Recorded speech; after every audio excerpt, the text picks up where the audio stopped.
Because Afghanistan Foreign Minister Amir Khan Muttaqi is in India for a week of talks, a visit which has now ignited a political storm.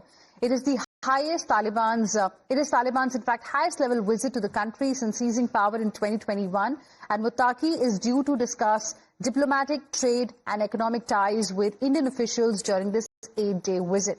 The visit is being seen as, an effort in fact to take forward the relationship between India and Afghanistan. On Friday, after Muttaqi met Indian Foreign Minister Dr. S. Jaishankar, New Delhi said that it will reopen its embassy in Kabul, which was shut 4 years ago when Taliban returned to power. But viewers, what drew the attention was not what Afghanistan's foreign minister said in the press conference in New Delhi, but for who wasn't in the room. As per the reports, women journalists were not allowed to attend the press conference, which was restricted to a handful of male reporters. The interaction held at Afghan embassy just hours after Muttaqi's talks with External Affairs Minister Dr. S. Jaishankar appeared to mirror the gender restrictions long criticized under the Taliban regime. And viewers, as soon as the matter escalated, Ministry of External Affairs clarified that it had no involvement in the press interaction held by Afghanistan's Foreign Minister Amir Khan Muttaqi. MEA also made it clear that they have no role in organizing or managing Afghan embassy's press interaction, distancing itself from the entire controversy surrounding the exclusion of women journalists.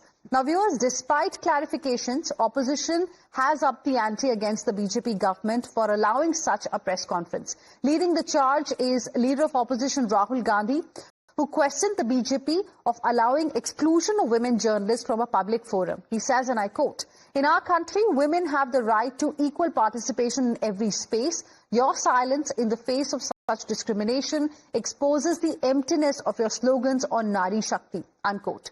Viewers, now it's not just Rahul Gandhi, but several opposition leaders have in fact made similar accusations against the government. They claim that such a thing boosts Talibani misogynists. Listen in. We have great respect for our women, and particularly women journalists. No women journalist was allowed to join that press conference. It is Government of India, BJP government, responsible for this. It is not Muttaqi who is responsible for this. Unfortunately, our government has banned our women journalists to attend that meeting. I strongly condemn it.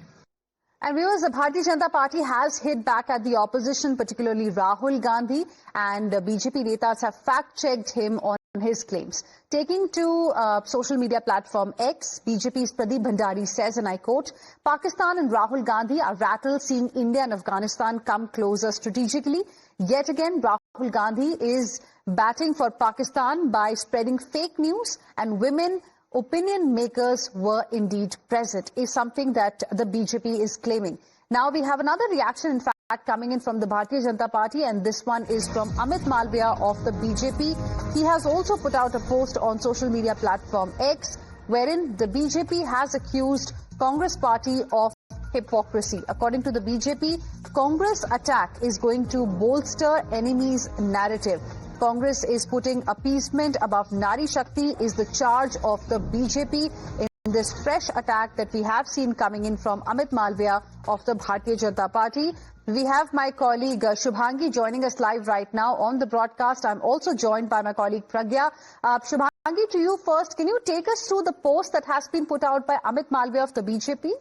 That's right, Hina. It's yet another counter-attack by the Bharatiya Janata Party at the opposition, particularly Rahul Gandhi. I'll take you to this tweet of Amit Malviya, which is rather long. I'll take you to the highlights. Amit Malviya tweets, and I quote, "It's ironic to see Rahul Gandhi and Priyanka Vadra sermonize about women's rights. Perhaps they should first revisit their father Rajiv Gandhi's legacy, the same Prime Minister who overturned the Supreme Court Shah Bano judgment denying an elderly woman her rightful and under pressure from radical clerics." Now, he goes on to say that the Congress that once bowed before the hardliners continues down the same path. He has listed some points where Congress opposed the abolition of triple talaq, maintains silence on halala and polygamy, shows no interest in implementation of uniform civil code. He goes on to say, for the Congress, political appeasement always outweighs women empowerment. It supports radical mullahs at home, but questions a sovereign republic's right to act as per its social and religious framework.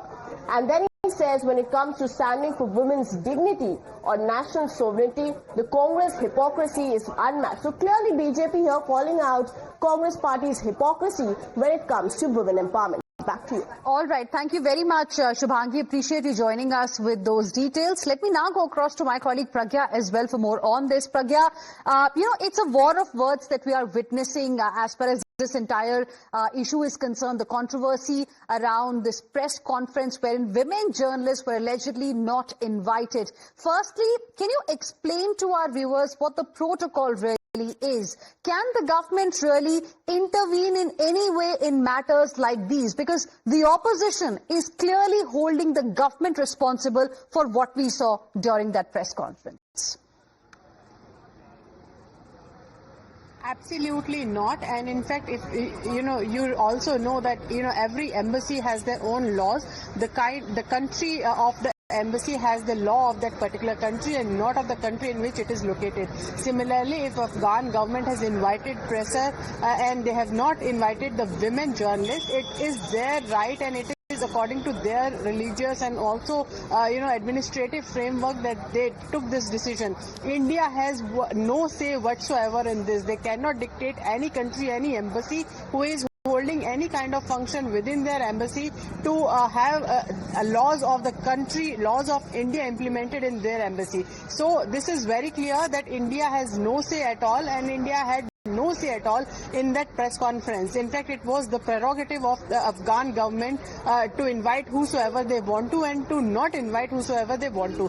First, apart from that, what this tweet of Rahul Gandhi really says is that either he is ignorant of what the diplomacy is all about and the foreign policy is all about and how the diplomacy works and the rules and regulations of embassy, or there is a deliberate plan to attack Modi government and particularly Prime Minister Narendra Modi as far as women empowerment is concerned. Because given the fact that every single leader of Congress party is backing Rahul Gandhi's tweet, it also says a lot about the kind of narrative that they want to peddle. It is not that they don't understand that this is a right of Afghan government to not invite women journalists. It is their own administration, it is their own religious structure in which they operate. But to say that Modi government is responsible, it looks like a very deliberative narrative. And it also shows the kind of credibility that LOP will have after having peddled these kind of narratives. People will obviously go into detail. Government will obviously counter that with the facts that will make you be seen as either ignorant or as deliberate attempt to attack the government time and again. Right. Now, having said that, Mr. Rahul Gandhi has attacked the government right now, and the BJP in fact is having prepared the counter attack, saying you should please look within yourself, and it's a mirror projection for you. Your father has not done anything for women empowerment as far as Muslim women were concerned. In fact, you had turned against the Supreme Court decision of empowering the Muslim women. That could have been a watershed moment for every Muslim woman, but you tried to back down. You bowed down to the radicalist of the country. Right. Now you are dictating terms to other country. It is hilarious and laughable also. All right. Pragya, request you to please stay on with us. Viewers, amid the claims and the counterclaims that we are witnessing on whether women journalists were present at Afghan FM's press meet or not, Times Now spoke to Afghan envoy to Doha, Suhail Shaheen, who cites technical issue behind absence of women journalists in the press conference. Listen in. A technical issue, I mean, some of them they got entry pass, some of them they didn't. So they were limited. Even some journalists requested me to get the pass. I don't know. I'm not there in India or Delhi, but I know the policy. The policy is that even Mr. Muttaqi himself, he meets female journalists in his and other women dignitaries. It was important that they have the two media teams have looked toward and arranged that both female and male journalists that maybe that maybe some paucity in the arrangement that didn't happen. But it is not a policy. All right, I think it is for future. For future, okay. It is. I think both sides consider and have a full coordination that such paucity or shortcomings do not happen.